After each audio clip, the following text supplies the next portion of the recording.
This program is sponsored by Bet's Gold Coin. Join us for good food, fun, and hospitality. Bet's Gold Coin, family-friendly restaurant and sports tavern. Hi there, welcome to Old Town Mariposa, and we're back here with John Corippo. John, we opened a can of worms. Oh my gosh. And we just had a 20-minute discussion off camera. And two very opinionated people.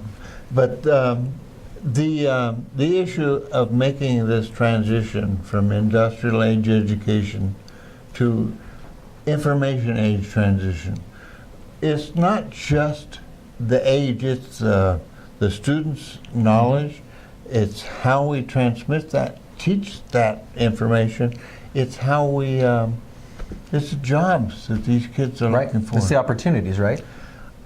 Your perceptions are, well, let me, take us there for it, the two systems. Well, you know, a quote that I really like, I'm going to give you two quotes right now that are very popular with teachers when I present. The first one says, if students are doing a worksheet and they can do it without help, they probably shouldn't be doing the worksheet. Okay.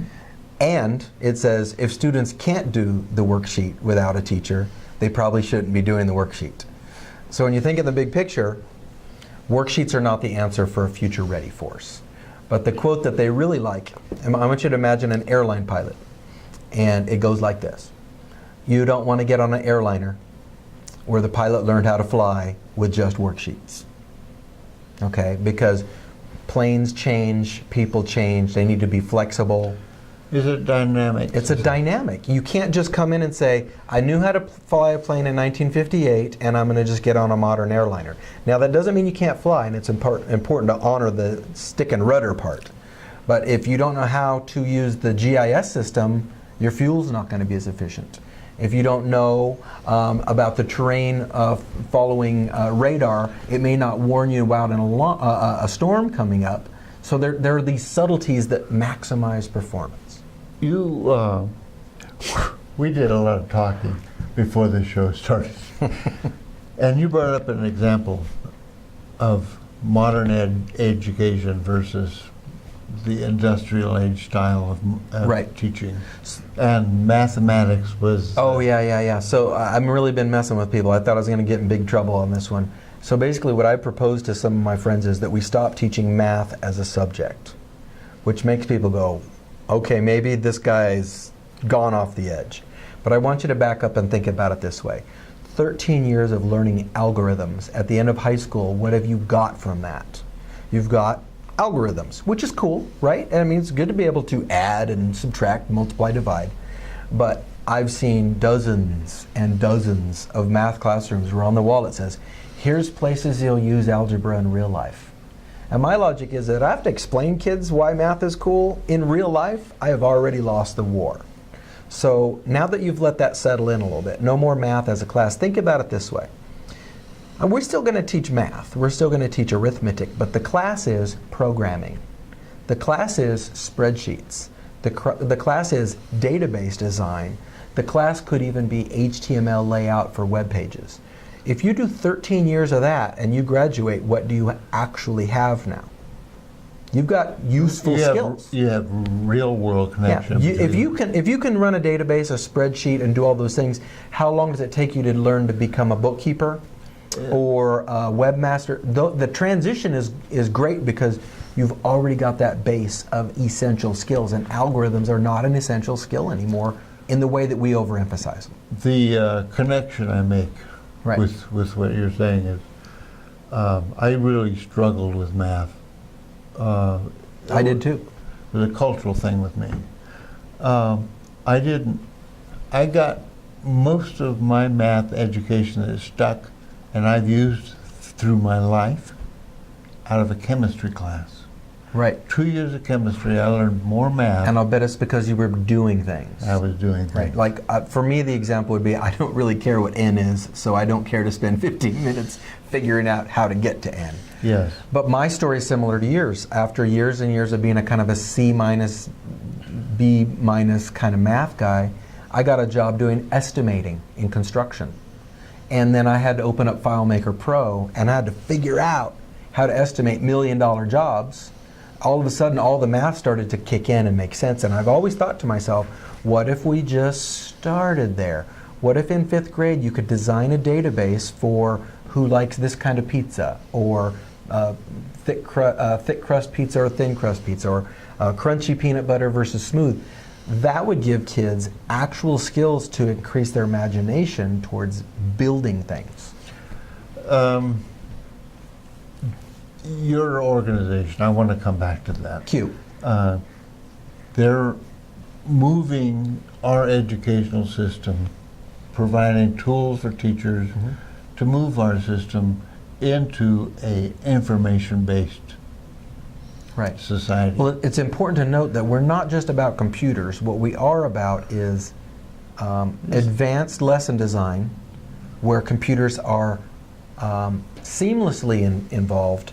But here's where people get mixed up. Have you ever seen the old picture, Bob? I know it's probably in your classroom, where people put a funnel. The teacher puts a funnel in and dumps knowledge into your head. That's from the 1890s. In the future, we'll just dump knowledge. There's a lot of people that think that when you go to a computer-based class that you just put computers out, and the knowledge just, instead of dumping into their head through the funnel, is just dumping in through their eyes. That's a misapplication of the technology. The computer is used to help kids think and do research and solve problems and present ideas. It's not just a digital Scantron where kids sit silently going B, A, B, C. That is a complete misapplication of technology. We have a lot to talk about,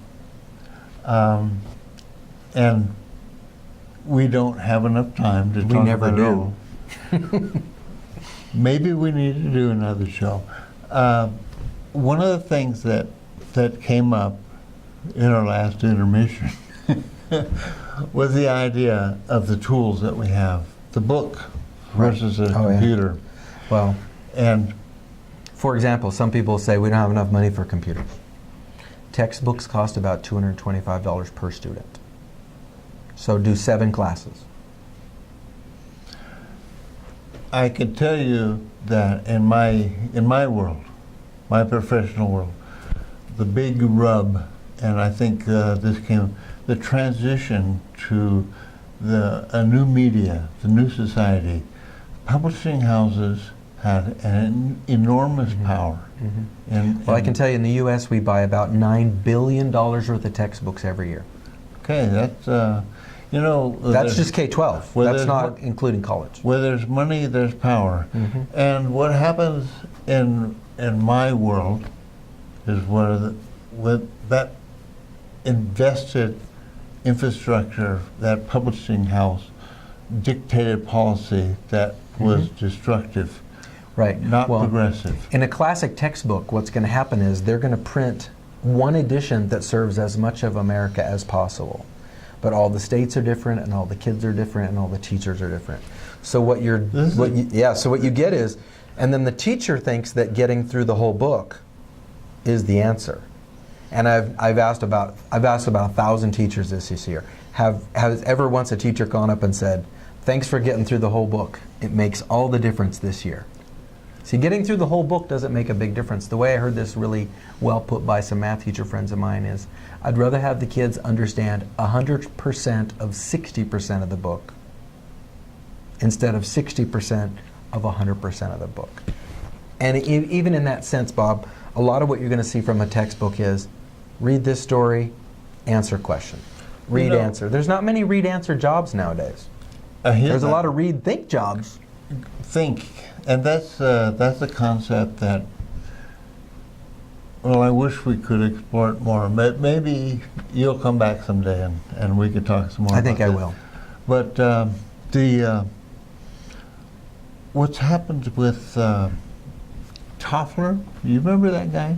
Yeah. You mentioned something about one textbook, across the nation. Different stories, different realities. Toffler was about technology and the advancement of technology, and our information was taking place at such a pace that it was drowning us. But the positive side of this is that we are able to customize our information. And Right. that's what the new information age has done for us.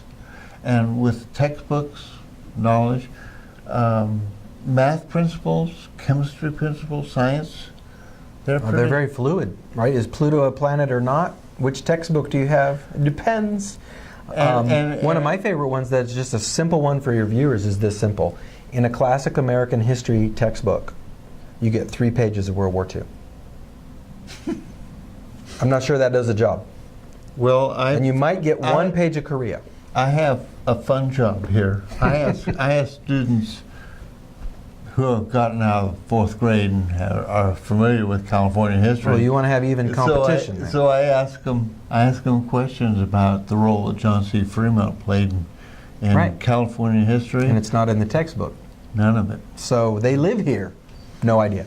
No idea. And that's the problem with being overly dependent on textbooks. If anybody in your audience is a really person that likes to get into research and looking up the deep things, I would suggest looking at Michael Fullen's work. Michael Fullen is a very famous researcher, and I was lucky enough to be in the room with him about 1.5 years ago, and he said, the problem with education right now is that our teachers are overly dependent on corporately designed lesson plans.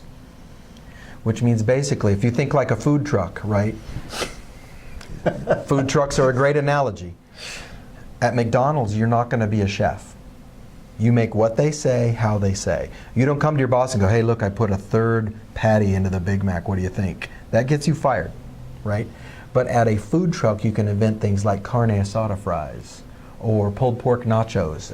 And you own that environment. And there's a certain pride and esprit de corps of owning your environment. When a classroom is based too much on worksheets and workbooks, now the teacher becomes really a curriculum delivery device instead of an educator. I know this is going to drag us out a couple of minutes. Okay. But I feel like I need to bring this up. I want to. The work world, we talked about the world I work in and the world we're training our students to work in. They're not the same. Right. Well, one of the big things, if you look up what Google is looking for their top employees right now, is they've gone through famous colleges. That's not a tiebreaker anymore. They've gone through PhDs. That's not a tiebreaker. High GPA. The current thing Google is looking for in the tiebreaker question for their employees is, what is your passionate project? What do you make? And if you can't give them something, they see you as a cog in the wheel, and they don't need a cog in the wheel. It's not Google. Let me tell you something. Yeah, it's not just Google. I coached a young man into getting into a military academy. Mm-hmm. Guess what he had to do? He had to have the grades. Right. Okay? But it was what he did outside of the classroom Right. that got him into it. That's what distinguishes you, is your passion and creativity outside of the work. Now, this is not to say people don't esteem a GPA. When you say I'm a 4.5, people are like, ooh, yeah. But now when you've got 5 kids who are 4.5s, who are you going to pick? You're going to pick the kid that makes stuff. Because what do you want as an employer? Typically, you're going to want creativity. Now, there's some jobs where you don't. And I got to tell you, I've hired and fired a lot of people in my career. I bet. I heard you fired more than hired. Almost. Almost. But I tell you what, I've left every organization in a much better position after I left than they were when I came in. But I built an organization, and I built an organization based on people and what they could do. Right. And productivity. And I actually had a couple of PhDs working for me, and they weren't worth a damn. They couldn't do the job. Right. Was it because it was not? They wanted to be linear, and the job was not linear. Am I pretty close? I work with PhDs now, right? And they're a whole different class of people, and it's the educational system at the university level seems to have made a transition into this industrial age, from the industrial age into the information age, much more efficiently than lower. I would say college is a mixed bag. You're seeing the smaller, more agile colleges because remember, in college, you pay them to go. If you don't like it, you stop paying them. So certain colleges have been very aggressive about changing the way that that interaction looks. But you can still go to the University of Oregon and be in a math class with 350 people. How effective do you think that will be? And you're paying them $20,000 a year to do it. Maybe more. We probably could spend 2 or 3 days sitting in front of this We camera. should do a John and Bob Marathon show. We'll do it like Labor Day, just Yeah. a telethon. We'll just stay on. Telephone. Yeah. Okay. People can call in with educational ideas and we'll just go for it. I know you guys are really worn down on this. You're tired of listening about to education, but this is probably the most important subject in all of our lives. It's the future of our nation. If you don't get this right, 20 years from now, it doesn't look good. And we want to bring it back and talk about education from the standpoint of lifelong learning. But I've got to go. Okay. And you've got to go. The clock says it's almost time for you to be at your next meeting. And I want to tell you thank you very much for being with us again. Hey, anytime. I love what you guys are doing here. It's super good. It's all because of you. No. Well, you're a big part of our inspiration. Well, cool.